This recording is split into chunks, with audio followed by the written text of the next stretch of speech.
नमस्कार। इस वक्त मौजूद हूँ बलिया जनपद में और आप मित्र संस्थान में। बहुजन समाज पार्टी किस तरीके से मैदान में कमर कस के उतर चुकी है, बहुजन समाज पार्टी के कार्यकर्ता किस तरीके से मैदान में उतर चुके हैं, आगामी चुनाव को लेकर आज हमारे साथ बात करने के लिए तमाम यहाँ पर पदाधिकारी मौजूद है, तमाम कार्यकर्ता मौजूद हैं। बहुजन समाज पार्टी को लेकर के जिस तरीके से कार्यकर्ता प्रदेश के नेतृत्व में तमाम गाँव में, तमाम स्कूलों में, तमाम गाँव जाकर जिस तरीके से बैठक हो रही है, इस तरीके से लोगों को मजबूत किया जा रहा है। बहुजन समाज पार्टी के कार्यकर्ता गाँव पहुँच रहे हैं। क्या कुछ किस तरीके से तैयारियाँ आगामी चुनाव को लेकर के आप लोग पार्टी करेंगे? सबसे पहले तो मैं बताना चाहता हूँ कि बहुजन समाज पार्टी हम ठीक बा कटे लगी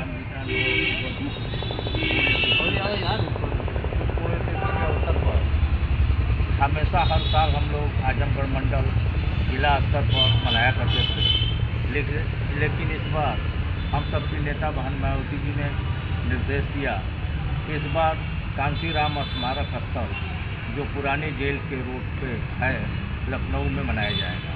उसमें भारी संख्या में हमारे कार्यकर्ता वहां पहुंचने के लिए बेताब हैं, उत्साहित हैं। इसलिए हमारे बलिया जनपद के सभी कार्यकर्ता अपने अपने बूथों पर जाकर के अपने अपने गाँवों में जाकर के लोगों को आह्वान करने का काम कर रहे हैं। ये हमारे कार्यकर्ता बहुजन समाज पार्टी का एक एक सिपाही गांव में उतर करके एक बूथ से 10 यूथ लखनऊ चलने का आह्वान कर रहा है।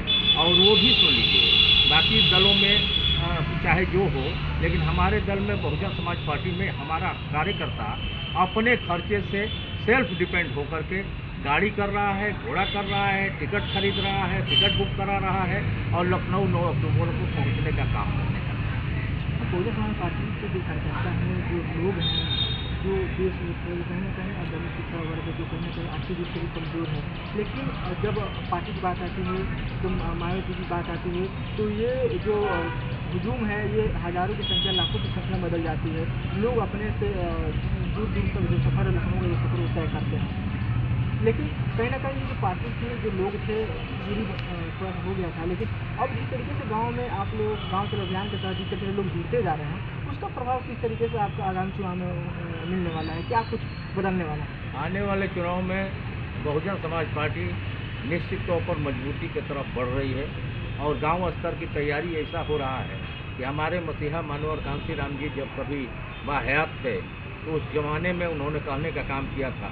इसी तरीके से आप ही के तरीके से कोई पत्रकार महोदय उनसे पूछने का काम किया कि बहुजन समाज पार्टी पैसे के आर्थिक रूप से कमज़ोर है, तो साहब कांसीराम जी ने कहा कि नहीं, हमारे पार्टी से ज़्यादा मजबूत और ज़्यादा धनवान कोई पार्टी नहीं है। इसलिए कि हमारे बहुजन समाज पार्टी के कार्यकर्ताओं को अगर एक दिन का कह दिया जाए कि उपवास रख दो और एक दिन उपवास रख करके अपने उपवास का एक दिन का खर्चा, भोजन का खर्चा बहुजन समाज पार्टी की तरफ बढ़ा दो, तो फिर बहुजन समाज पार्टी करोड़ों अरबों रुपया के धनवान पार्टी है।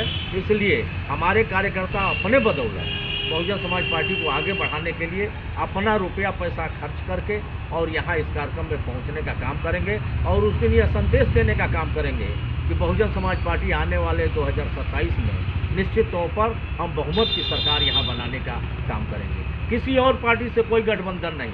आज कहा जा रहा है कि गठबंधन का दौर चल रहा है, हमें गठबंधन करना चाहिए, लेकिन मैं आपको बताना चाहता हूं कि 2007 में बहुजन समाज पार्टी किसी से कोई गठबंधन नहीं किया, कोई समझौता नहीं किया, अपूर्ण बहुमत की सरकार बनाने का काम किया। फिर 2007 को हम 2027 में दोहराने का काम करेंगे और बहुजन समाज पार्टी की पूर्ण बहुमत की हम सरकार बनाने का जी। और तमाम चीज़ों को लेकर के जिस तरीके से बहुजन समाज पार्टी मैदान में उतर चुकी है, कमर कस चुकी है, अजय राम जी आप जिस तरीके से गाँव भ्रमण कर रहे हैं, किस तरीके से रुझान जो है बसपा के जो देशों के साथ अन्य जो है वो उसका रुझान किस तरीके से आ रहा है? देखिए, हम लोग एक बार कांसीराम साहब के रैली में गए, ठीक इसी तरह से तमाम देश की मीडिया, मोदी मीडिया है, इसी तरह अफवाह हो रही थी कि बहुजन समाज पार्टी खत्म हो गई, लेकिन मानवत कांसीराम साहब पूरा प्रदेश देश के नौजवानों को इकट्ठा किए और मीडिया वालों को बताए कि बहुजन समाज पार्टी इतना जल्दी खत्म नहीं होने वाली है। Bahujan Samaj party cadre based party है Bahujan Samaj party grass root की तरह संगठन बनाएंगे, ग्रास रूट की तरह संगठन बनाएंगे। आज नहीं तो कल इनको फिर पनपना है।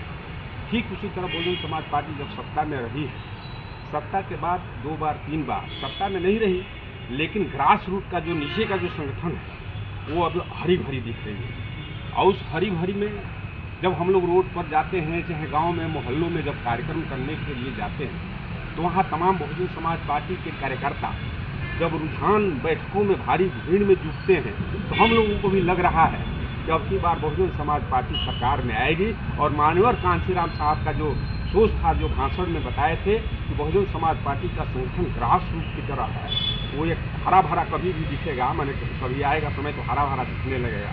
ठीक वो दिखने को आज मिल रही है। और उस मतलब आकर्षण से, लोगों की उत्साह से हम लोगों को भी लग रहा है कि जो रोड पर हम लोगों के भरी निगाहों से कोई देख नहीं रहा था, सलामी जय भीम नहीं कर रहा था, आज तो हम लोग चलते हैं तो हर आदमी, दूसरे दल के लोग भी हम लोग को सलामी करते हैं, मिलते जुलते हैं।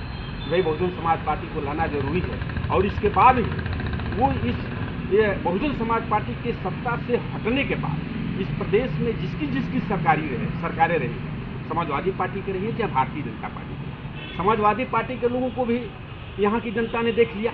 समाजवादी पार्टी की सरकार में कितना गुंडई, कितना उदंडता हो रहा था रोड पर, बहन बेटियां सुरक्षित नहीं थी। अब उसको बदल दिए और भारतीय जनता पार्टी को लाए कि ताकि उससे हमको राहत मिलेगा। लेकिन भारतीय जनता पार्टी में भी वही हालात रहे। तो भारतीय जनता पार्टी में हालात जब रही, तब गाँव पर, बूथों पर, रोडों पर, चाय की दुकानों पर ये चर्चा चल रही है। इन दोनों से अच्छा बहुजन समाज पार्टी की नेता बहन कुमारी मायावती जी है। बहुजन समाज पार्टी उत्तर प्रदेश और देश को यदि सुधारना है और देश में कानून व्यवस्था लागू करना है, तो बहन कुमारी मायावती जी को पुनः इस प्रदेश के मुख्यमंत्री और देश के प्रधानमंत्री बनाना है। ये हम लोगों को, मैंने कान तक ये बातें आम जनता की आ रही है। बहुत बहुत धन्यवाद जी। आपने सुना कि ये जो तमाम जो पदाधिकारी कार्यकर्ता है, ये जो संख्या कम है लेकिन इनके पीछे हजारों की भीड़ हो जाती है। जब एक फ़ोन करते हैं, जब एक मैसेज करते हैं, जब एक बार आह्वान करते हैं, तो बलिया जनपद के हजारों संख्या में लोग जो है निकल जाते हैं और लखनऊ तक कूच कर देते हैं। सोच जो है कि 2027 में किस तरीके से बहुजन समाज पार्टी के जो मुखिया हैं, जो मायावती जी हैं, उनको किस तरीके से मुख्यमंत्री और प्रधानमंत्री बनाना है, उसको लेकर के बहुजन समाज पार्टी के कार्यकर्ता जमीन पर उतर करके जिस तरीके से मेहनत और मजबूती से अपना काम कर रहे हैं, एक एक कार्यकर्ता अपना जी जान लगा करके मेहनत कर रहा है। फिर आज जगह तब तक से हरिवंश।